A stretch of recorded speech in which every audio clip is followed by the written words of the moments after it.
지금 이 순간 마음이 무겁지 않으신가요? 삶이 당신을 시험하고 있다는 느낌이 드시나요? 그렇다면 이 영상은 바로 여러분을 위한 것입니다. 2500년 전, 한 사람이 보리수 나무 아래 앉았습니다. 그는 왕자였지만 궁전을 떠났고 부귀영화를 버렸습니다. 왜일까요? 바로 인간의 고통이라는 가장 근본적인 질문의 답을 찾기 위해서였습니다. 그리고 그는 답을 찾았습니다. 우리가 부처님이라 부르는 그분은 깨달음을 얻은 후 첫 번째로 이렇게 말씀하셨습니다. 고통은 존재한다. 고통에는 원인이 있다. 고통은 끝낼 수 있다. 그리고 고통을 끝내는 길이 있다. 이 네 가지 성스러운 진리, 사성제는 단순해 보이지만 그 안에 우주만큼 깊은 지혜가 담겨 있습니다. 오늘 저는 여러분과 함께 이 지혜를 탐구하며 우리가 지금 겪고 있는 시련과 고통을 어떻게 우리 삶의 가장 위대한 스승으로 만들 수 있는지 이야기하고자 합니다. 많은 사람들이 고통을 피하려 합니다. 당연한 일입니다. 아무도 아프고 싶어 하지 않으니까요. 우리는 불편함을 느끼면 즉시 그것을 제거하려 합니다. 슬픔이 찾아오면 그것을 억누르려 하고 두려움이 엄습하면 도망치려 합니다. 분노가 치밀어 오르면 폭발시키거나 삼켜버립니다. 하지만 부처님께서는 이렇게 말씀하셨습니다. 고통에서 도망치는 것은 고통을 키우는 것이다. 고통을 직면하는 것, 그것이 자유로 가는 첫걸음이다. 이 말씀이 처음에는 역설처럼 들릴 수 있습니다. 어떻게 고통을 마주하는 것이 고통에서 벗어나는 길이 될 수 있을까요? 이것이 바로 부처님 가르침의 아름다운 신비입니다. 오늘 우리는 함께 이 신비를 풀어가겠습니다. 먼저 한 가지 질문을 던져보겠습니다. 여러분은 지금까지 살아오면서 가장 큰 성장을 경험한 순간이 언제였나요? 잠시 생각해 보세요. 대부분의 사람들은 편안하고 행복했던 순간이 아니라 어려움을 겪고 그것을 극복했던 순간을 떠올립니다. 실패 후 다시 일어섰을 때, 상실을 경험하고 그 의미를 발견했을 때, 두려움에 맞서 용기를 냈을 때, 이런 순간들이 우리를 진정으로 변화시킵니다. 부처님께서는 이를 이미 알고 계셨습니다. 그분 역시 왕자로서의 편안한 삶에서는 깨달음을 얻지 못했습니다. 오히려 궁전을 떠나 고행의 길을 걸으며 인간 존재의 본질과 마주했을 때 비로소 진리를 깨달으셨습니다. 이것이 우리에게 주는 첫 번째 교훈입니다. 고통은 우리의 적이 아닙니다. 고통은 우리의 스승입니다. 이제 여러분과 함께 더 깊이 들어가 보겠습니다. 부처님께서 말씀하신 고통, 그것은 정확히 무엇을 의미하는 걸까요?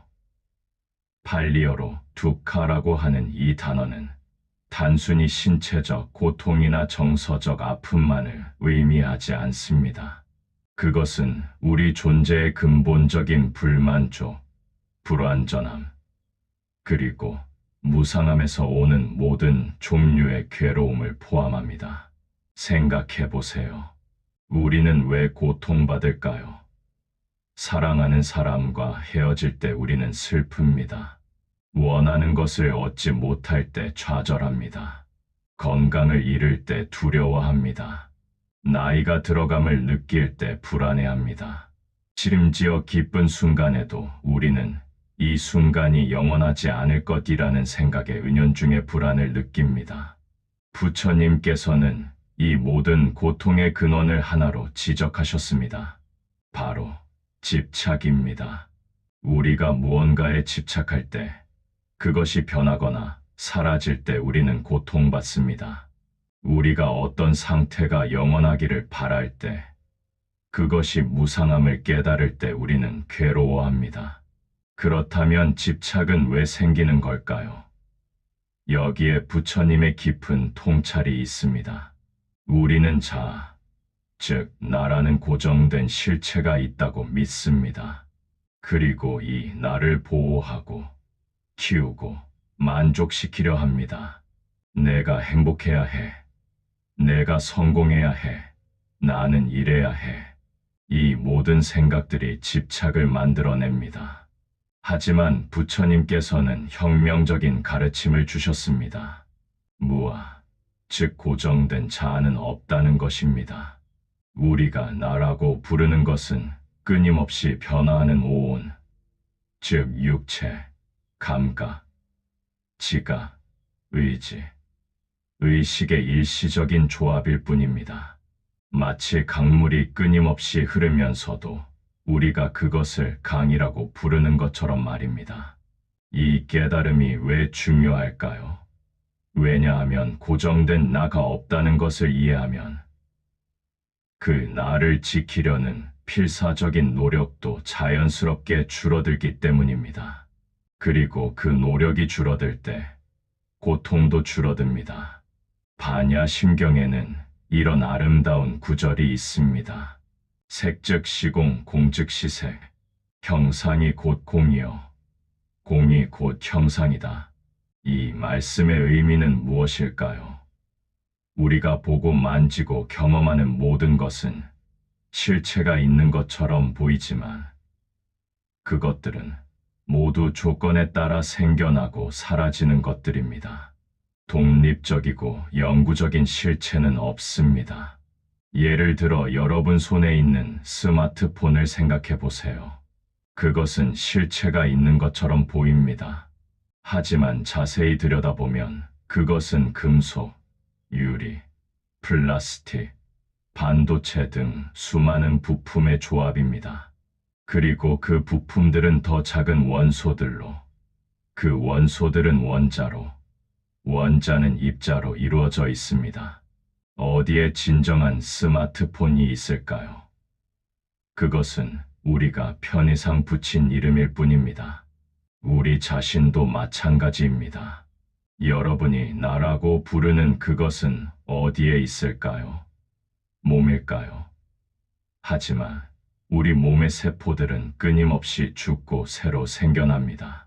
7년이면 거의 모든 세포가 교체된다고 합니다. 그렇다면 7년 전의 나와 지금의 나는 같은 사람일까요?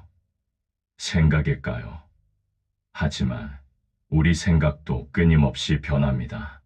어렸을 때 믿었던 것들을 지금은 믿지 않고 좋아했던 것들을 이제는 좋아하지 않습니다. 부처님께서는 또한 사무량심, 즉 네 가지 한없는 마음을 가르치셨습니다. 자비, 연민, 기쁨, 평정심입니다. 이것들은 고통을 지혜로 바꾸는 강력한 도구들입니다. 첫째, 자비입니다. 모든 존재가 행복하기를 바라는 마음입니다. 이것은 단순한 감정이 아니라 적극적인 태도입니다. 자신을 포함한 모든 존재의 행복을 진심으로 원하는 것입니다. 자비를 실천할 때 우리의 마음은 넓어지고 우리 자신의 작은 고통들이 상대적으로 작아 보입니다. 둘째, 연민입니다. 모든 존재의 고통을 덜어주고 싶은 마음입니다. 누군가 고통받는 것을 볼 때 그와 함께 아파하고 도울 방법을 찾는 것입니다. 연민은 우리를 고립에서 벗어나게 합니다. 우리만 고통받는 것이 아니라 모든 존재가 각자의 방식으로 고통받고 있다는 것을 이해할 때 우리는 더 이상 외롭지 않습니다. 셋째, 기쁨입니다. 다른 이의 행복과 성공을 함께 기뻐하는 마음입니다. 이것은 질투와 시기의 해독제입니다. 누군가 좋은 일이 생겼을 때 진심으로 축하할 수 있다면 우리 자신도 더 행복해집니다. 왜냐하면 행복은 제로섬 게임이 아니기 때문입니다. 누군가의 행복이 우리의 행복을 빼앗아 가지 않습니다. 넷째, 평정심입니다. 좋은 일에도 나쁜 일에도 흔들리지 않는 고요한 마음입니다. 이것은 무관심이 아닙니다. 오히려 깊은 이해에서 나오는 평화입니다. 모든 것이 변한다는 것을, 좋은 것도 나쁜 것도 영원하지 않다는 것을 깊이 이해할 때 우리는 평정심을 얻습니다.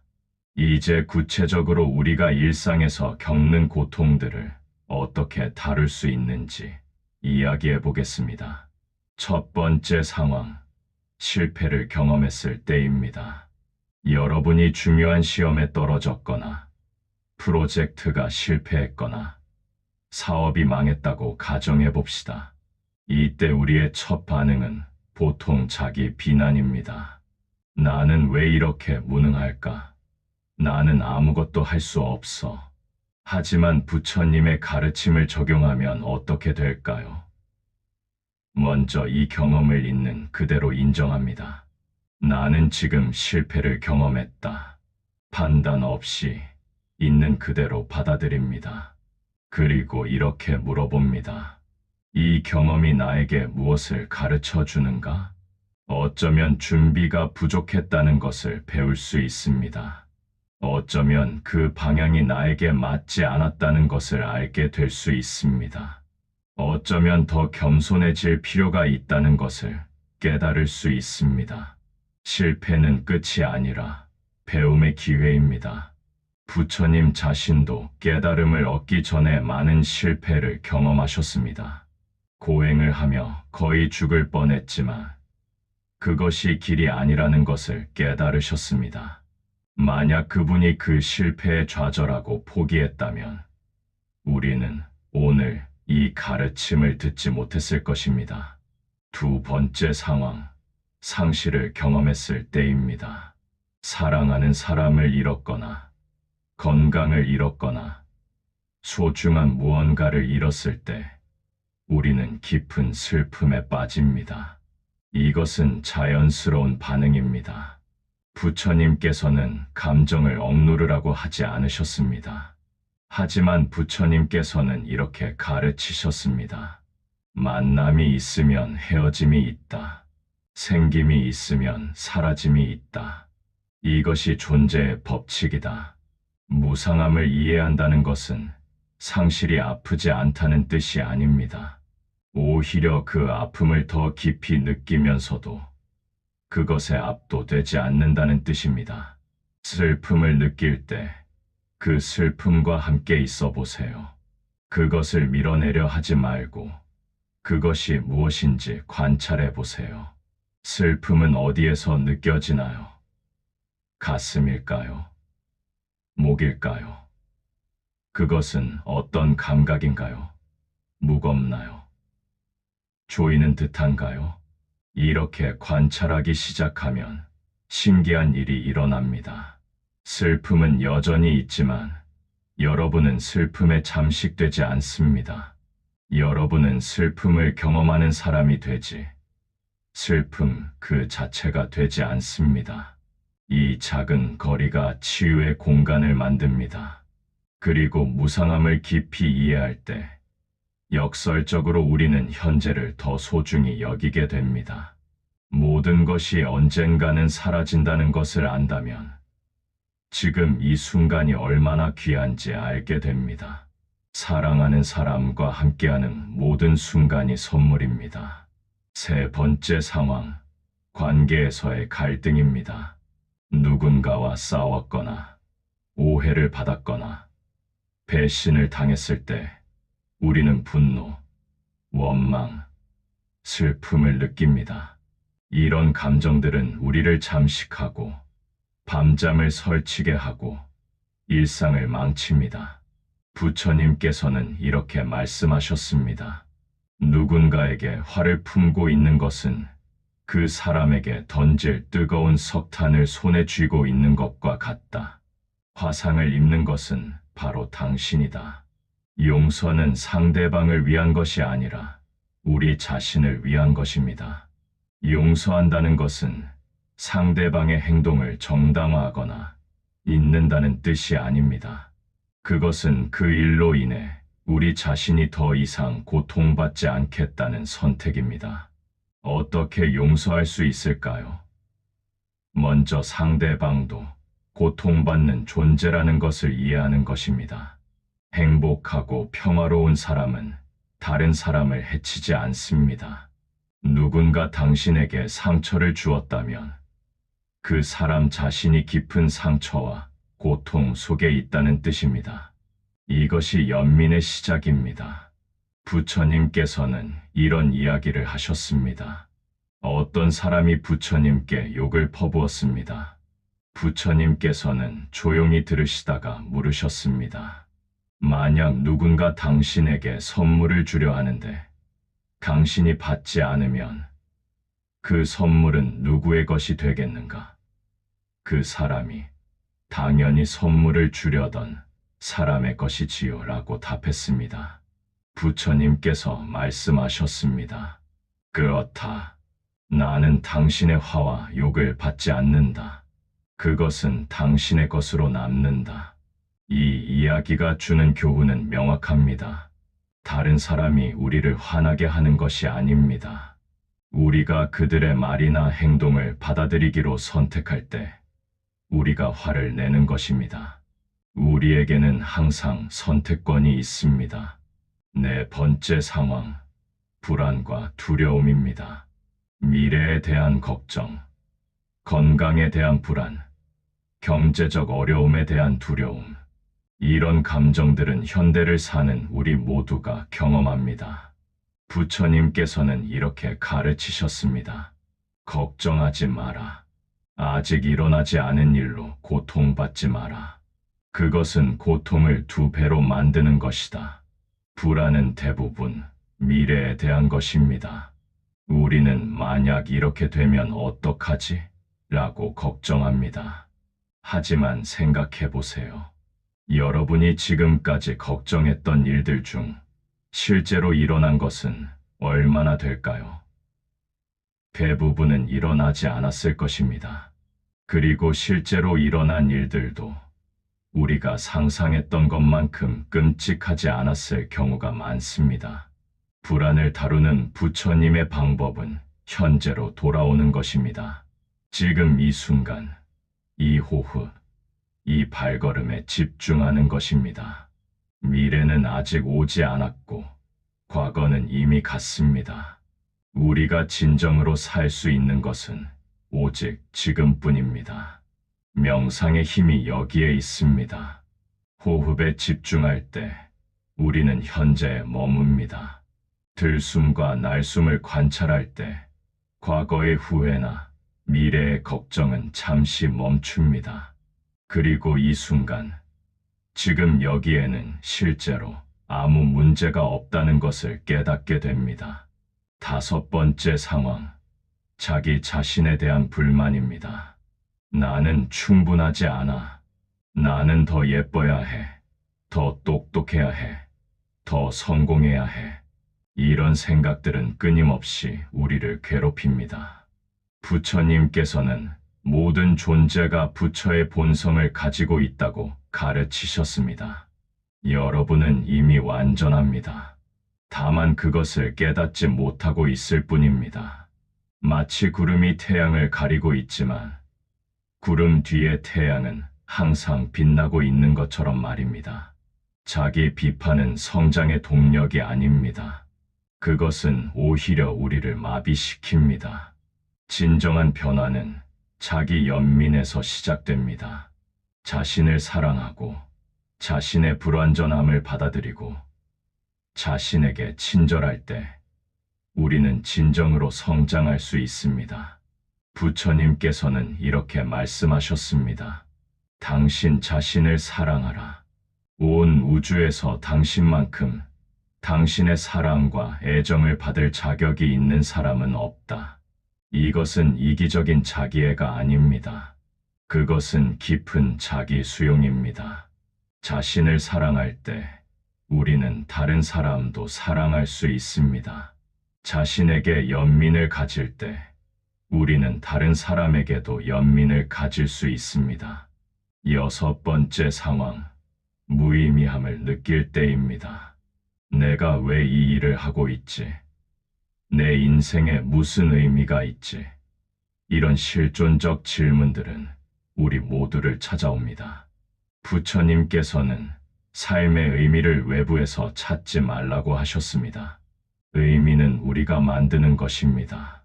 우리가 어떻게 살아가는가, 어떤 태도로 매 순간을 대하는가가 의미를 만듭니다.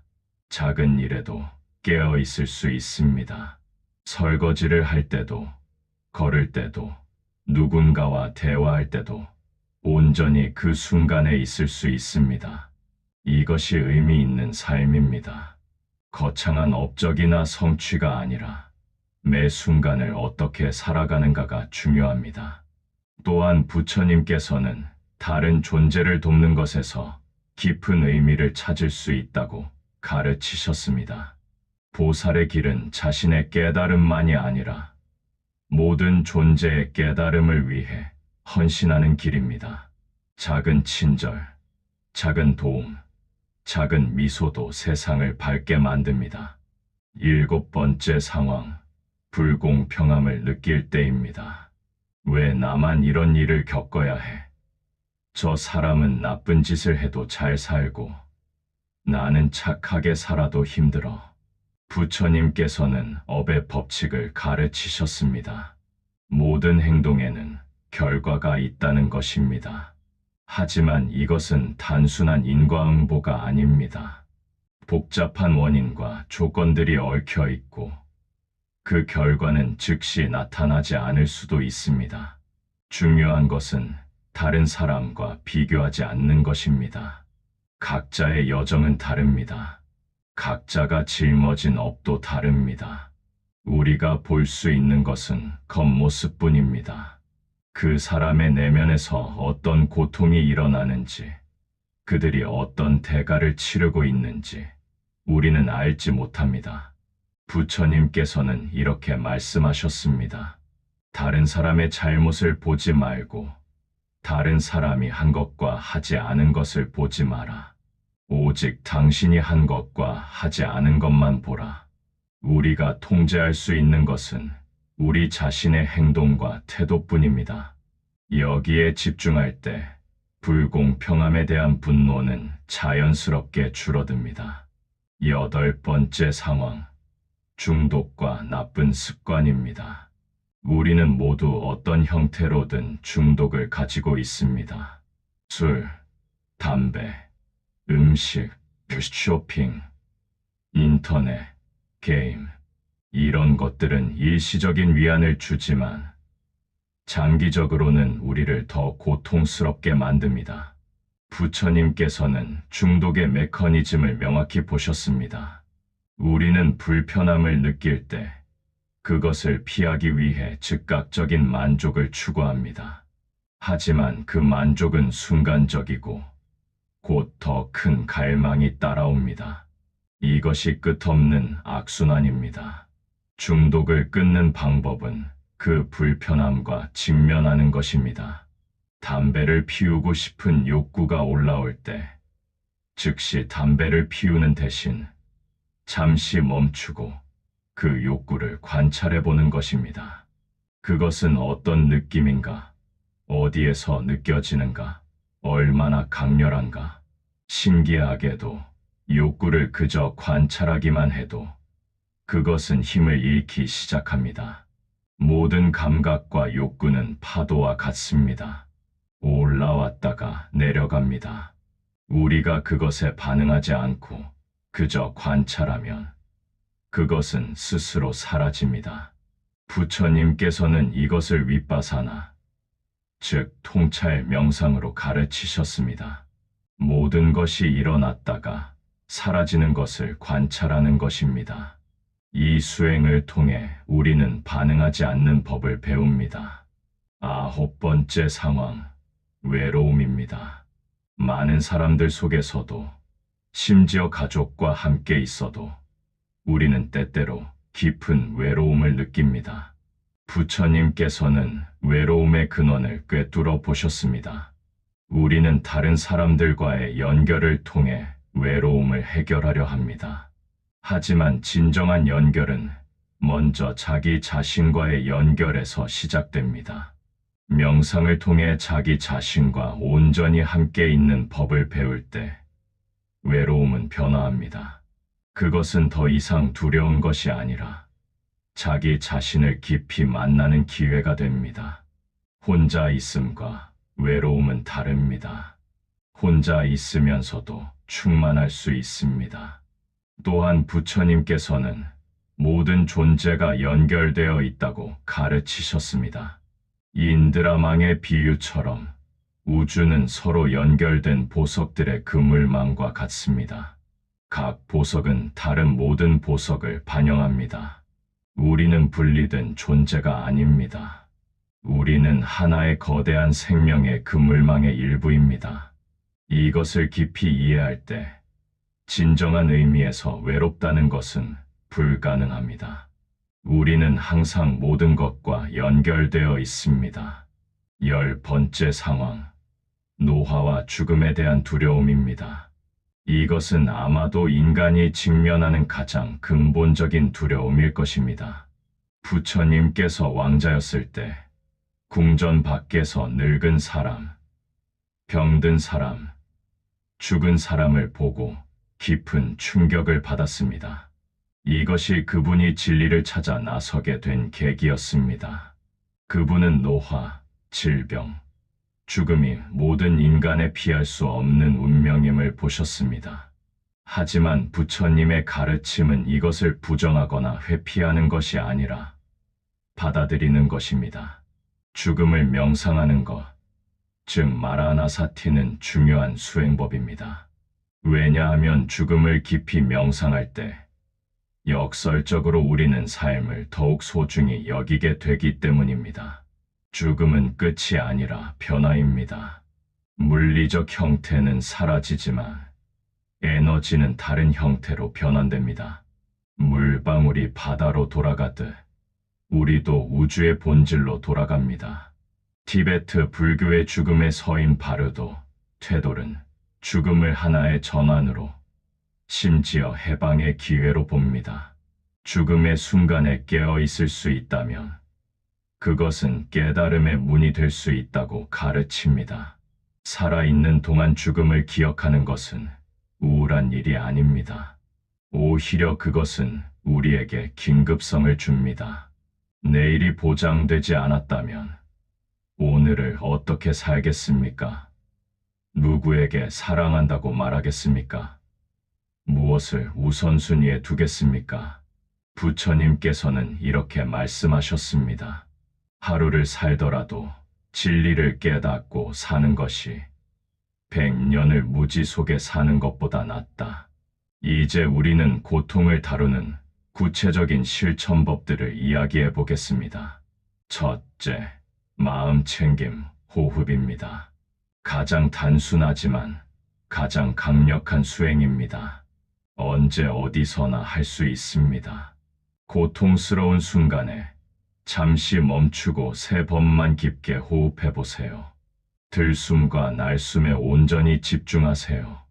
이것만으로도 마음이 진정됩니다. 둘째, 자비 명상입니다. 먼저 자기 자신에게 이렇게 말합니다. 내가 행복하기를, 내가 평화롭기를, 내가 고통에서 자유롭기를, 그 다음 사랑하는 사람에게, 중립적인 사람에게, 심지어 어려운 사람에게도 같은 말을 보냅니다. 마지막으로 모든 존재에게 확장합니다. 이 수행은 우리의 마음을 부드럽게 하고 연결감을 키웁니다. 연구에 따르면 자비 명상은 실제로 뇌의 구조를 변화시켜 더 행복하고 덜 불안한 상태를 만든다고 합니다. 셋째, 관찰 명상입니다. 조용히 앉아서 자신의 생각과 감정을 관찰합니다. 판단하지 않고 그저 지금 화가 나는 생각이 일어났구나. 지금 슬픈 감정이 느껴지는구나 라고 알아차립니다. 이렇게 관찰자의 위치에 설 때 우리는 생각과 감정에 휩쓸리지 않게 됩니다. 넷째, 감사 수행입니다. 매일 잠들기 전 3가지 감사한 일을 떠올립니다. 삶과 싸우지 마세요. 삶과 춤추세요. 고통과 싸우지 마세요. 고통으로부터 배우세요. 자신과 싸우지 마세요. 자신을 사랑하세요. 이것이 부처님의 가르침의 본질입니다. 싸움이 아니라 수용입니다. 저항이 아니라 항복입니다. 하지만 이것은 패배의 항복이 아닙니다. 이것은 지혜의 항복입니다. 우리가 통제할 수 없는 것을 통제하려고 하는 것을 멈추는 것입니다. 우리가 바꿀 수 없는 것을 바꾸려고 하는 것을 멈추는 것입니다. 그리고 우리가 바꿀 수 있는 것, 즉 우리 자신의 마음에 집중하는 것입니다. 세상을 바꿀 수는 없을지 모릅니다. 하지만 세상을 보는 방식은 바꿀 수 있습니다. 그리고 방식을 바꾸면 세상이 바뀝니다. 여러분, 우리는 이제 이 긴 여정의 끝에 다다랐습니다. 하지만 사실 이것은 끝이 아니라 시작입니다. 여러분의 진정한 여정은 지금부터 시작됩니다. 이 영상을 끄고 나서 여러분은 무엇을 하시겠습니까? 그것이 중요합니다. 들은 것을 실천하시겠습니까? 아니면 그냥 좋은 이야기로 남기시겠습니까? 선택은 여러분의 것입니다. 하지만 제가 간청하는 것은 적어도 시도는 해보시라는 것입니다. 여러분의 삶이 어떻게 변화하는지 보세요. 오늘부터 시작하세요.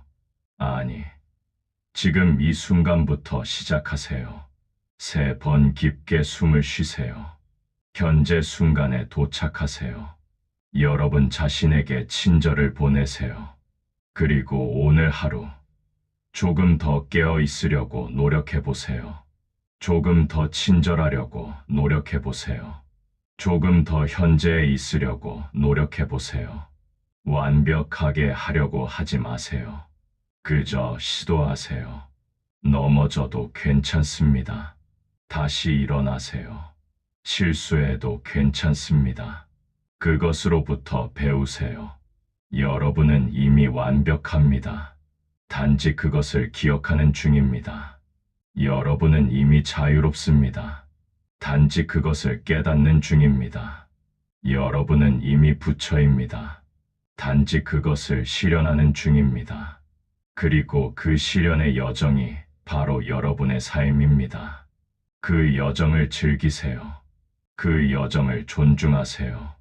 그 여정을 사랑하세요. 부처님께서는 마지막 순간에 이렇게 말씀하셨습니다. 모든 것은 무상하다. 게으르지 말고 부지런히 정진하라. 이 말씀으로 이 영상을 마치고자 합니다. 모든 것은 변합니다. 고통도 변합니다. 여러분도 변할 수 있습니다. 그리고 그 변화를 위해 정진하세요. 여러분의 여정에 축복이 함께하기를 바랍니다. 여러분이 평화를 찾으시기를 바랍니다. 여러분이 자유로워지시기를 바랍니다. 여러분이 깨달으시기를 바랍니다. 그리고 무엇보다 여러분이 행복하시기를 바랍니다. 진정으로 깊이 영원히 행복하시기를 바랍니다. 사랑과 자비를 담아 여러분 모두에게 합장합니다. 구독, 좋아요, 감사합니다. 나무 석가모니불, 나무 석가모니불, 나무 석가모니불. 모든 존재가 고통에서 벗어나기를, 모든 존재가 평화를 찾기를, 모든 존재가 깨달음에 이르기를. 옴 마니 padme hum.